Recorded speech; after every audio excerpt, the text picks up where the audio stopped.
আমরা যখন উচ্চশিক্ষার স্বপ্ন দেখি তখন আমাদের চোখে ভাসে আলোকোজ্জ্বল ভবিষ্যৎ, জ্ঞানের অবাধ বিচরণভূমি আর সাফল্যের হাতছানি। কিন্তু এই আপাত সুন্দর পর্দার আড়ালে কি আমাদের দেশের উচ্চশিক্ষা প্রতিষ্ঠানগুলো আসলে এক ভিন্ন গল্প বুনছে?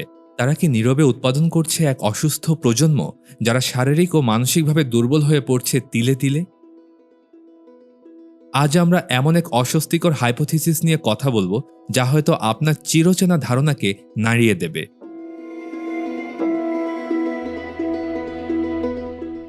বিশ্ববিদ্যালয় বা কলেজে চৌকাঠে পা রাখার সাথে সাথেই একজন শিক্ষার্থীকে যে দুটি কঠিন বাস্তবতার মুখোমুখি হতে হয়, তা হলো ঠিকমতো থাকা আর ঠিকমতো খাওয়া। অবাক লাগছে? ভাবছেন এ তো তুচ্ছ ব্যাপার। কিন্তু এই তুচ্ছতার আড়ালে লুকিয়ে আছে এক ভয়ঙ্কর চক্র, যা আমাদের তরুণ প্রজন্মকে ঠেলে দিচ্ছে এক নীরব মহামারীর দিকে।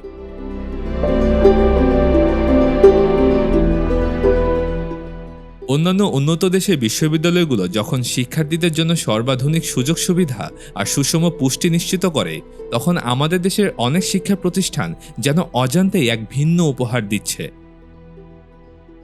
আলসার, অপুষ্টি আর ডিপ্রেশন। ভাবছেন এ কেমন কথা? আসুন একটু গভীরে যাই।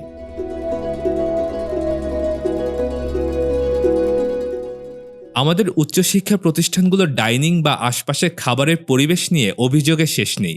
পর্যাপ্ত স্বাস্থ্যসম্মত খাবারের অভাব, নিম্নমানের মেনু আর অসঙ্গতিপূর্ণ দাম এসবই শিক্ষার্থীদের প্রতিদিনের সঙ্গী।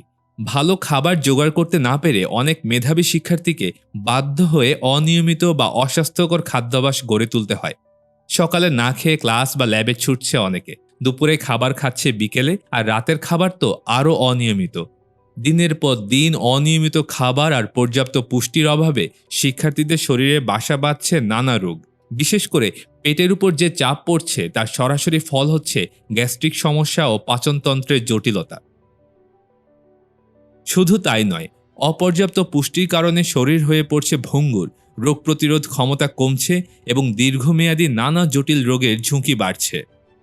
২০২৪ সালের একটি গবেষণায় দেখা গেছে, বাংলাদেশের বিশ্ববিদ্যালয় শিক্ষার্থীদের ৬৩.৫% নিয়মিত সকালে নাস্তা করে না। আবার অনেকেই বাকি দুবেলায়ও ঠিকমতো খেতে পারে না। এর সরাসরি প্রভাব পড়ছে তাদের শারীরিক ও মানসিক স্বাস্থ্যে। এই অনিয়মিত খাদ্যাভ্যাস এখন প্রকট সমস্যা। চিকিৎসক ও পুষ্টিবিদদের অভিমত অনুযায়ী অনিয়মিত খাদ্যাভ্যাস ও বাজে খাদ্যমান বিশ্ববিদ্যালয়ের শিক্ষার্থীদের মধ্যে গ্যাস্ট্রিক আলসার বা পাচনতন্ত্রের সমস্যার হার বৃদ্ধির পেছনে বড় ভূমিকা রাখছে। অনিয়মিত খাদ্যাভ্যাস আর ঘুমের চরম বিপর্যয় শুধু শরীরের উপর নেতিবাচক প্রভাব ফেলে তাই নয়, এর গভীর সম্পর্ক আছে মানসিক স্বাস্থ্যের সঙ্গেও। যে তরুণ বা তরুণী দিনের পর দিন ঠিকমতো খাচ্ছে না, ঘুমাচ্ছে না, সে কি মানসিকভাবে সুস্থ থাকতে পারে? আপনিই বলুন। ২০২৩-২৪ সালের একাধিক গবেষণায় দেখা গেছে, বাংলাদেশের বিশ্ববিদ্যালয় শিক্ষার্থীদের মধ্যে ৪৭% বেশি কোনো না কোনো মাত্রার মানসিক স্বাস্থ্য সমস্যায় ভুগছে, যার মধ্যে বিষণ্ণতা ও উদ্বিগ্নতার হার প্রায় ৪০-৫০%। পড়াশোনার চাপ, ভবিষ্যতের অনিশ্চয়তা, পারিবারিক দুশ্চিন্তা এসবের সাথে যখন যুক্ত হয় শারীরিক অস্বস্তি ও অপুষ্টি, তখন তাদের মানসিক চাপ বহু গুণে বেড়ে যায়। এর ফলস্বরূপ আমরা দেখছি বিষণ্ণতা আর একাকিত্বের এক ভয়াবহ স্রোত, যা কেড়ে নিচ্ছে অসংখ্য সম্ভাবনাময় জীবন। পুষ্টিহীনতা আর মৌলিক চাহিদার এই সংকট শুধু ব্যক্তিগত স্বাস্থ্যে সীমাবদ্ধ থাকে না, এর প্রভাব ছড়িয়ে পড়ে শিক্ষাঙ্গনের সার্বিক পরিবেশ এবং ছাত্র রাজনীতিতেও। আজ সময় এসেছে উচ্চশিক্ষাকে সত্যিকার অর্থে উন্নয়ন এবং উপকারের হাতিয়ার হিসেবে গড়ে তোলার। তরুণদের স্বাস্থ্যের দায়িত্ব নিতে হবে এখনই, না হলে ভবিষ্যৎ হবে আরও দুর্বল, আরও শূন্য।